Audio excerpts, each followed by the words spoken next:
अस्सलाम वालेकुम। आज हम जो बात करेंगे वो करेंगे मुल्हिदीन के बारे में, एथिस्ट के बारे में।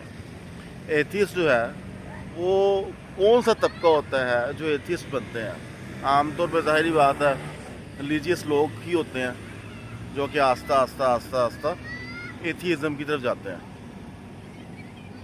तो जो एथिस्ट होते हैं बेसिकली ये मैंने इनके साथ बहुत सारी डिबेट्स की हैं, जिसमें वैसे इकबाल भी है और भी कुछ लोग हैं, जिसमें मुझे ये अंदाज़ा हुआ है कि ये जितने भी एथियस्ट लोग हैं ये बड़े मासूम से हैं।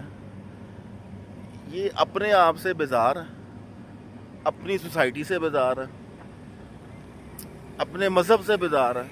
आप कभी इनसे बात करें ना तो आपको अंदाज़ा होगा कि ये कभी भी ये किसी से खुश नहीं होते। ये मज़हब बेजार लोग हम कहते हैं इनको मज़हब बेजार है, लेकिन ये मज़हब बेजार नहीं है। ये सोसाइटी के भी ख़िलाफ़ बेजार हैं, ये अपनी फैमिली से के बेजार हैं, ये अपने आप से बेजार हैं और हर लिहाज से इनको कुछ समझ नहीं आती। They are most confusing person in the world are atheist. Atheist जो लोग हैं उनका कोई उनकी सोशल वैल्यूज़ नहीं है, कोई सोशल एथिक्स नहीं है, कोई सोशल नॉर्म्स नहीं है।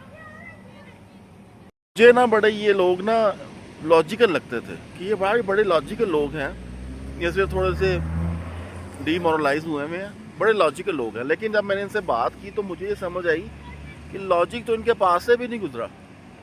उसकी वजह यह है कि ये मज़हब की बात करते करते साइंस में आ जाते हैं, साइंस की बात करते करते सोशियोलॉजी में घुस जाते हैं, सोशियोलॉजी की बात करते करते किसी और जगह पे चल जाते हैं, और कोई इनकी अपनी नॉर्म्स नहीं है। आप देखें ना, इस्लाम के ऊपर आप साल हा साल बात कर सकते हैं, इस्लाम की वैल्यूज़ के ऊपर इतना मटीरियल है इस्लाम के पास, या रिलीजन के पास इतना मटीरियल है, लेकिन इनके पास कोई मटीरियल नहीं है।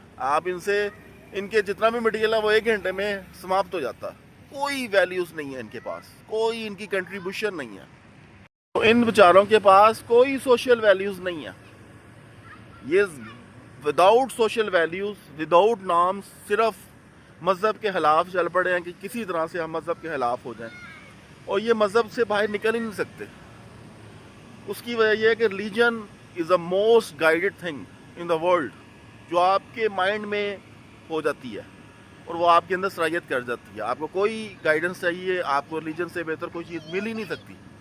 यही वजह है कि जितने भी अदवार गुजरे हैं इंसानी तारीख़ में, रिलीजन उसमें मेन किरदार रहा है, मेन चीज़ें नहीं हैं। रिलीजियस पर्सन्स ने भी बहुत गलतियाँ की हैं, इसमें कोई शक नहीं है, लेकिन वो एथिस्ट इसलिए बेहतर होते हैं कि उनकी सोशल वैल्यूज़ हैं, उनकी नॉर्म्स हैं। एथिस्ट बेचारों की कोई सोशल वैल्यूज़ नहीं होती। They are most less social person in the world. आप इनसे बात करेंगे अपने फैमिली के ख़िलाफ़ होंगे, आप इनसे बात करेंगे ये अपने आप के ख़िलाफ़ होंगे, आप इनसे बात करेंगे ये अपने इर्द गिर्द मोहल्ले, अपने इर्द गिर्द सोसाइटी के ख़िलाफ़ होंगे। ये कभी भी, यानी मुझे कभी इम्प्रेसिव ही नहीं लगे। मुझे तो ये बड़े होते हैं, बड़े ज़्यादा इनमें होता है, चीज़ें होती हैं, लेकिन मैं बहुत ज़्यादा मायूस हुआ हूँ इनसे बातें करके। इनका कोई है ही नहीं, पर्सपेक्टिव ही नहीं है। इनका ये होता है कि हम बस हमारी सुनो और साइंस के ऊपर बात करो। साइंस इनको सपोर्ट ही नहीं करता, साइंस इनको सपोर्ट ही नहीं करता। साइंस ही कहता है कि हमारा तो कोई ताल्लुक ही नहीं है किसी चीज़ को प्रूफ या डिसप्रूफ करने के लिए, रिलीजियस को प्रूफ या डिसप्रूफ करने के लिए हमारा कोई प्रोसेस ही नहीं है।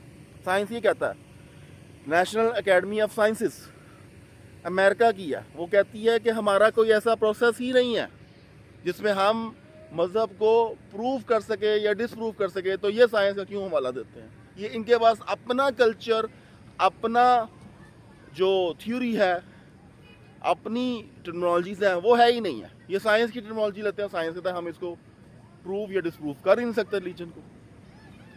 तो ये मुझे बड़े अजीबो गरीब से लोग लगे। मुझे था ये बड़े लॉजिकल हैं, बड़े साइंटिफिक हैं। साइंटिफिक भी नहीं है ये, साइंटिफिक भी नहीं है। ये क्या है? ये डिस्टर्ब है। इनको आज़ादी चाहिए थी। अब इनको आज़ादी चाहिए थी तो इन्होंने कहा जी हमने मज़हब के खिलाफ बात करते हैं तो कोई पूछने वाला होगा नहीं, تو ہم پھر دنیا میں جو مرضی کرتے پھریں گے. اور وہی ہوا کہ آج تک جتنے بھی ڈسبلیورز ہیں ان کا کوئی بھی کردار دنیا کے سامنے آیا ہی نہیں. آپ دنیا کے جس مرضی سوسائٹی کو دیکھ لیں اس میں ڈسبلیورز یا جو ایتھیسٹ ہیں وہ بہت کم ہے, اور ان کا کبھی بھی عروج نہیں رہا. کبھی بھی وہ سائنٹیفک طور پہ یا نان سائنٹیفک طور پہ انہوں نے دنیا میں راج نہیں کیا. ان کا امپیکٹ نہیں رہا دنیا میں, انفلوئنس نہیں رہا دنیا میں. ان کا کیا رہا ہے؟ ان کا یہ رہا ہے کہ ہم نہیں مانتے, ہم کسی کو نہیں مانتے. ایکچولی وہ خود کو بھی نہیں مانتے. حقیقت بات یہ ہے وہ بیچارے خود کو بھی نہیں مانتے, اپنی ویلیوز کو نہیں مانتے, اپنی فیملی کو نہیں مانتے. ایون کہ میں بتاؤں سائنس کو بھی نہیں وہ مانتے. جہاں سے اگر آپ وہ سائنٹیفک بات کریں گے تو پھر دائیں بائیں ہونے لگ پڑیں گے, کیونکہ سائنس بھی لاجیکل وے میں ایتھیسٹ کو بہت پیچھے چھوڑ دیتی ہے. سائنس اس کو سپورٹ ہی نہیں کرتی. تو جو چیز آپ کو سپورٹ ہی نہیں کرتی آپ اس کا سہارا کیوں لیتے ہیں؟ مذہب تو, ریلیجن تو سپورٹ کرتا ہے نا پرسن کو. مسلمان کو ہندو کا مذہب سپورٹ کرے گا, مسلمان کو مسلمان کا مذہب سپورٹ کرے گا ڈیفینیٹلی. تو یہ ایک دوسرے ریلیجن ایک دوسرے چیزوں کو سپورٹ کرتے ہیں, لیکن یہ لوگ کسی طور پہ نہ اپنے آپ کو سپورٹو سمجھتے ہیں نہ دوسروں کو اپنا سپورٹ سمجھتے ہیں. یہی بات ہے کہ most less influence persons in the world atheist ہوتے ہیں. ان کا کوئی انفلوئنس نہیں ہے. دنیا میں جتنے بھی لوگ ہیں, جتنی بھی گورنمنٹ آئی ہیں, جتنے بھی بادشاہ گزرے ہیں, وہ سب کوئی نہ کوئی بلیور رہا ہے, کسی نہ کسی گاڈ کو ماننے والا رہا ہے. تو یہ لوگ, ان کا کوئی سائنٹیفک چیز نہیں ہے ان کے پاس. یہ بس ایسے ہی ہیں, ایک گمراہ ہیں. مجھے تو لگتا ہے جنگل میں بھٹکے ہوئے لوگ ہیں اور کسی طرح وہاں پہ ہی مر جائیں گے. شکریہ. آپ کسی بھی ایتھیسٹ سے پوچھیں گے نا کہ آپ کی سوشل ویلیوز کیا ہیں, آپ کے سوشل نارمز کیا ہیں, تو آئیں بائیں شائیں کے علاوہ ان کے پاس کچھ نہیں ہے. آئیں بائیں شائیں کے علاوہ ان کے پاس کچھ نہیں ہے. ان کو کہو جی آپ نے کسی کو پکارنا ہو, جیسے مسلمس پکارتے ہیں تو السلام علیکم کہتے ہیں, یا ہندو ایک دوسرے کو بلاتے ہیں تو کسی نہ کسی پر نام کر کے بلاتے ہیں. لیکن ان کو کہو جی آپ کا سلام کیا ہے. آپ جب ایک دوسرے کو بلائیں گے, ایک دوسرے سے ملیں گے, تو فرسٹ میٹنگ کے اندر اسلام کے ایکولنس آپ کے پاس کیا ہے؟ ان کے پاس وہ بھی نہیں ہے. میں حیران ہوا, میں نے ایک ایتھیسٹ سے پوچھا کہ ہم تو السلام علیکم کہتے ہیں, جب آپ کسی سے ملتے ہیں تو آپ کیا کہتے ہیں؟ کہتے ہیں ہم ہیلو کہتے ہیں. تو میں کہا وہ تو کرسچنس نے دیا, آپ نے کیا دیا اس دنیا کو؟ آپ تو ہیلو نام کی چیز نہیں دے سکے, وہ تو کرسچنس نے دیا. تو ان کے پاس کچھ نہیں ہے. ان کے پاس صرف اور صرف بکواسیات ہیں. ان کے پاس صرف اور صرف ازمپشنز ہیں. ان کے پاس صرف اور صرف وہ ویلیوز ہیں جو ویلیوز ہے ہی نہیں. اسی وجہ سے دنیا میں کوئی سوسائٹی ان کو نہیں مانتی.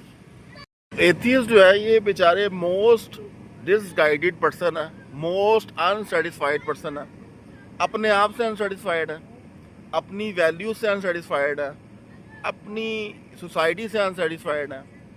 کوئی ان میں سکون نام کی چیز نہیں ہے. میں نے جب بھی ان سے بات کی ہے تو سائنس میں گھس جاتے ہیں, سائنس میں بات کی ہے تو سوشیالوجی میں چلے جائیں گے, سوشیالوجی سے بات کی ہے تو ڈفرینٹ قسم کے جو اسکرپچرز ہیں اس میں چلے جائیں گے. ان سے پوچھیں کہ آپ کے ہاں فار ایگزامپل شادی کا کیا کسٹمز ہیں, ان کو نہیں پتا. آپ ان سے پوچھو کہ آپ کے ہاں سوسائٹی میں ٹروتھ اینڈ فالس یعنی سچ اور جھوٹ کے کیا نارمز ہیں, ان کو نہیں پتا. جب میرا ان سے واسطہ بڑھا نا یہ ایتھیسٹ سے, تو مجھے لگتا تھا کہ یہ اسلام کی نعوذ باللہ بلڈنگ کو بڑی جلدی گرا دیں گے, لیکن یہ اپنی بلڈنگ کو ہی نہیں سہارا دے سکے. اس کی مثال آپ کے سامنے ہے, یہ جو مناظرہ ہوا, ڈیبیٹ ہوئی مفتی شمائل کے درمیان اور جوید اختر کے درمیان, تو وہ تو ریت کی دیوار بھی نہیں ثابت ہوئے. ریت کی دیوار میں بھی شاید کچھ جان ہوگی, لیکن یہ تو بیچارے ریت کی دیوار بھی نہ ثابت ہوئے اور بڑے زیادہ پرابلمٹک کا شکار ہو گئے. تو میرے لیے بڑا یہ شاکنگ تھا. مجھے تھا یہ ٹف ٹائم دیں گے اسلام کو, اسلامک ویلیوز کو, لیکن اسلام کی بلڈنگ کو انہوں نے بیچاروں نے کیا گرانا تھا. یہ تو اپنی بلڈنگ کو بھی قائم نہ رکھ سکے. مفتی شمائل جو ہے وہ اللہ کی رحمت ثابت ہوا, اور جوید اختر کو اللہ تعالیٰ نے دنیا کے سامنے ایکسپوز کر دیا. اور میں نے ایک بڑی خوبصورت کوٹیشن پڑھی